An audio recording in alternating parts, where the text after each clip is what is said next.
আসসালামু আলাইকুম রহমতুল্লাহি ওবরকাতুহ। সম্মানিত দর্শক, অদ্ভুত উটের পিঠে চলছে দেশ।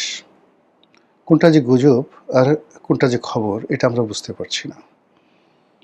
বাংলাদেশে এমন একটা সময় ছিল যখন মানুষ অধীর আগ্রহে বিবিসি শোনার জন্য বসে থাকত।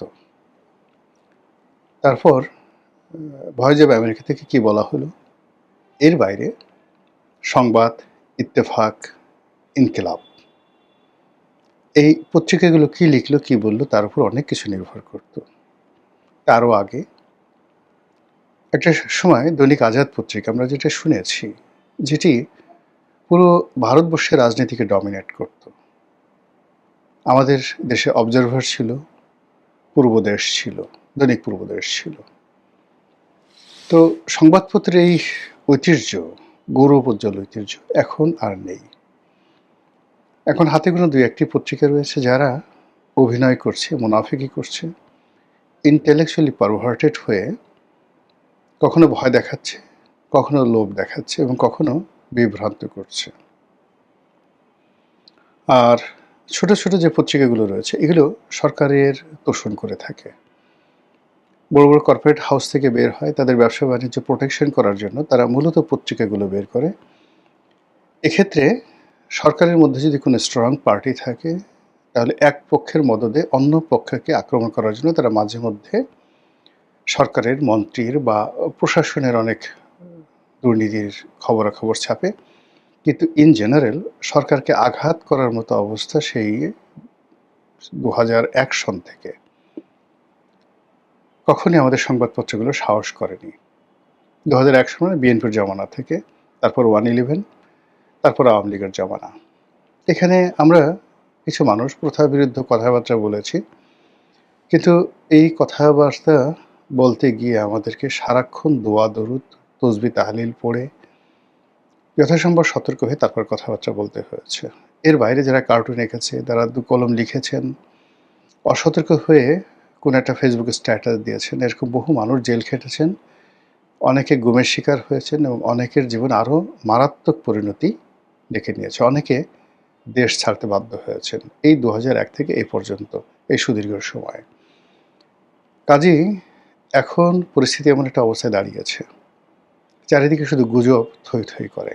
এবং এটা ফেসবুকের যুগ, টুইটারের যুগ, ইউটিউবের যুগ। এবং দেশের এবং আন্তর্জাতিক যে গণমাধ্যমগুলো, তাদের যে প্রথাগত পাঠক, সেই প্রথাগত পাঠক কিংবা দর্শক, সেই দর্শক এখন কোনো অবস্থাতেই সেই প্রথার উপর নির্ভর করে না। যেমন টেলিভিশনগুলোর স্ক্রিন। একটা সময় যখন টক শো করতাম, এমন অনেক টেলিভিশন ছিল যখন একটা টেলিভিশন টক শোতে সেটি মানুষ দেখতেও কম করে 10 লাখ থেকে 20 লাখ লোক অন লাইভে একসঙ্গে দেখত। এখন সেই অনুষ্ঠানগুলো 300-400 লোক দেখে। আবার বলছি, 2010-11 সনে টেলিভিশনের স্ক্রিনে টকশোগুলো হতো এবং জনপ্রিয় টকশোগুলো কখনো কখনো 10 লাখ লোক একসঙ্গে সারা দেশে দেখতেন। এখন সেটা 200, 300 বা 500 চলে আসছে। এবং তারা এই টকশোগুলো এখন তাদের সার্ভাইভের জন্য তারা ছোট ছোট করে হেডলাইন দিয়ে, অন্যান্য ইউটিউবাররা যে কাজগুলো করে তাদের মতো করে একটা চমক সৃষ্টি করা থাম্বনেইল করে, হেডলাইন করে করে ইউটিউবে তারা দেয়, ফেসবুকে দেয় এবং সেখান থেকে যে আয় রোজগার হয় সেটি দিয়ে টেলিভিশনগুলোকে চলতে হচ্ছে। বাংলাদেশে একটা সিঙ্গেল পত্রিকা নেই যে পত্রিকাগুলো তাদের মূল ধারার যে প্রিন্টিং ভার্সন সেটা দিয়ে তারা সার্ভাইভ করতে পারে। তারা প্রায় সবাই বিভিন্ন সূত্র থেকে টাকা পাচ্ছে। কেউ হয়তো তাদের যে প্যারেন্ট কোম্পানি, সেখান থেকে তারা সাবসিডি গ্রহণ করছে। কেউ হয়তো বিদেশি কোনো গোয়েন্দা সংস্থার কাছ থেকে টাকা নিচ্ছে। অনেকে ধান্দাবাজি করছে, কাউকে ভয় দেখিয়ে টাকা নিচ্ছে, এইভাবে তারা চলাচল করছে। কোনো সাংবাদিক হলেই হলো জাস্ট একটা আইডেন্টি কার্ড আছে, ঘোরাফেরা করছে, একটা ক্যামেরা আছে, তারপর বিভিন্ন মানুষকে জিম্মি করে তার টাকা পয়সা উপার্জন করছে। আর অন্যদিকে বড় বড় কয়েকটা পত্রিকা তারা তাদের যে ডিজিটাল ভার্সন, জাস্ট লাইক টেলিভিশনের মতো করে তারা তাদের ডিজিটাল প্ল্যাটফর্ম তৈরি করেছে মূলত ইউটিউবের জন্য আর ফেসবুকের জন্য। সেখানে তারা ফটো কার্ড দেয়, সেখানে তারা ভিডিও দেয়, নানা রকম সাক্ষাৎকার ছাপা হয় এবং সেগুলোর মধ্যে আর আমরা যারা ইউটিউবিং করি এদের মধ্যে ১৯-২০ পার্থক্য আছে। বরং ক্ষেত্র বিশেষে আমরা যারা ইউটিউবিং করি আমাদের অনেকের যে কনটেন্ট আমরা যেগুলো তৈরি করি, কনটেন্টের মান অনেক পত্র-পত্রিকা বা টেলিভিশনের চাইতে অনেক, অনেক অংশে বেশি। ফলে আমাদের মধ্যে কারো, কারো ভিউ, কারো, কারো গ্রহণযোগ্যতা, সরকারি অফিসগুলোতে এদের যে দাপট, এটি যেকোনো পত্র-পত্রিকার চাইতে অনেক, অনেক বেশি। তো এই যে সামাজিক মাধ্যম কেন্দ্রিক বাংলাদেশের রাজনীতি, বাংলাদেশের অর্থনীতি, বাংলাদেশের গণমাধ্যম, প্রচার প্রপাগান্ডা চলছে, এদের মধ্যে আসলে বোঝা যাচ্ছে না। যখন কোনো একটা ঘটনা হয় বা ঘটে সঙ্গে, সঙ্গে আমরা হৈ, হৈ, রৈ, রৈ করে উঠি সামাজিক মাধ্যমে। অন্তত ১ সপ্তাহ পরে আমরা বুঝতে পারি কোনটা সত্য এবং কোনটা মিথ্যা, কোনটা এআই নির্মিত আর কোনটা এআই নির্মিত নয়, কোনটা গুজব আর কোনটা বাস্তব। তারই প্রেক্ষিতে কি হলো, যখনই সামাজিক মাধ্যমে সেটা কোনো পত্রিকার সূত্রে আসুক, টেলিভিশনের সূত্রে আসুক, কোনো ইউটিউবার বা কোনো ফেসবুকারের সূত্রে আসুক বা অন্য যেকোনো সাধারণ মানুষের সূত্রে সেটা আসুক না কেন, মুহূর্তের মধ্যে অ্যাট্রাকটিভ কোনো কিছু হলে সেটা ভাইরাল হয়ে যায়। এরপর শুরু হয় হৈ হৈ, রৈ রৈ কাণ্ড, খোঁজাখুঁজি। খোঁজাখুঁজি করার পরে যখন সত্য প্রকাশ হয়ে পড়ে তখন এক ধরনের প্রতিক্রিয়া দেখা দেয়, আর যখন মিথ্যা প্রমাণিত হয় তখন অনেকে চুপ হয়ে যায়। কিন্তু মিথ্যার কারণে যার ক্ষতি হওয়ার তার কিন্তু ক্ষতি হয়ে যায়। তো এই যখন অবস্থা চলছে, ঠিক সেই সময়টিতে আমাদের যে রাজনৈতিক অঙ্গনে যারা আছেন তাদের উপর সবচেয়ে বেশি অবিচার হচ্ছে।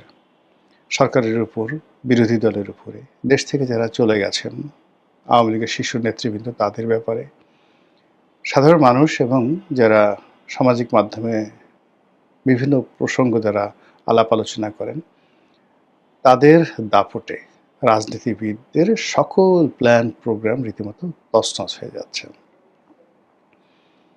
এই মুহূর্তে সরকার যা কিছু বলছে, বিরোধী দল যা কিছু বলছে, সবাই প্রথমে এটিকে নিয়ে ট্রল করছে। যেমন জামাতের আমির ধরুন একটা কথা বললেন বা জামাতের সেক্রেটারি একটা কথা বললেন। ওটার ইতিবাচক দিক যতটা না আছে তার চেয়ে নেতিবাচক দিক ১০০০ গুণ ঠাট্টা মশকরা ট্রল আমাদের একটা ট্রেন্ড হয়ে গেছে, অভ্যাসে পরিণত হয়ে গেছে। আবার তারেক রহমান সাহেব বা তার মন্ত্রীরা যে কোনো একটা কর্মকাণ্ড করলেন সেটার ইতিবাচক দিক আমরা না দেখে নেতিবাচক দিক আমরা দেখতে থাকি। অনেক আগে আমি অপার হয়ে বসে আছি পারে লয়ে যাওয়া মায়, সেই যে বিখ্যাত গান লালন গীতি। তো অসহায়ভাবে যখন আমরা একেবারে বসে থাকি কোনো একটা জায়গাতে, চারিদিকে সমস্ত সম্ভাবনা বন্ধ হয়ে যায়। একটা সময় আমরা নিয়তির কাছে সমর্পণ করি এবং সেই যে নিয়তির কাছে সমর্পণ করা, সেইগুলোই আমাদের কবি সাহিত্যিকরা বিভিন্ন তাদের গানে ছন্দে ফুটিয়ে তুলেছেন। লালন যেভাবে বলেছেন, আমি অপার হয়ে বসে আছি পারে লয়ে যাওয়া আমায়, খুব বিখ্যাত। আমি আর পারছি না, খেয়া না ঘাট নাই, অসীম নদী, ওপারে কি আছে আমি কিচ্ছু জানি না, আমার জীবন তছনছ হয়ে গেছে, হে বিধাতা তুমি আমাকে নিয়ে যাও। এই যে আকুতি, কিংবা ধরুন সেই বিখ্যাত পল্লী গীতি আব্দুল আলিমের, মন মাঝি তোর বৈঠা নেড়ে আমি আর বাইতে পারলাম না। তো এই যে আবহমান বাংলার যে গানগুলো, সেই গানগুলো এখন উল্টো হয়ে গেছে। আমি অপার হয়ে বসে আছি সর্বনাশের আশায়। আমরা এখন ভালো কোনো কিছু স্বপ্ন দেখতে পারছি না।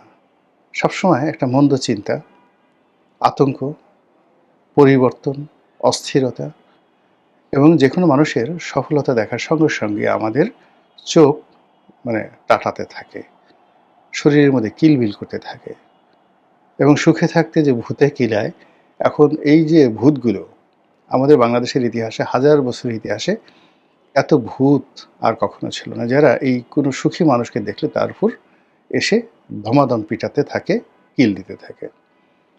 শেখ হাসিনার ১৭ বছরের জীবনে বা ১৫ বছরের যে শাসন, এর মধ্যে শেষ ১০টি বছর ১৪ থেকে ২৪ মানুষ প্রাণত চেয়েছে আগে সে যাক। এমনকি তারা বলতো যে আল্লাহর তুমি আল্লাহ দয়া করো, তাকে না জান্নাত দিয়ে দাও। তবুও আমরা তার সাথে পারছি না, এই মহিলা মারা যাক।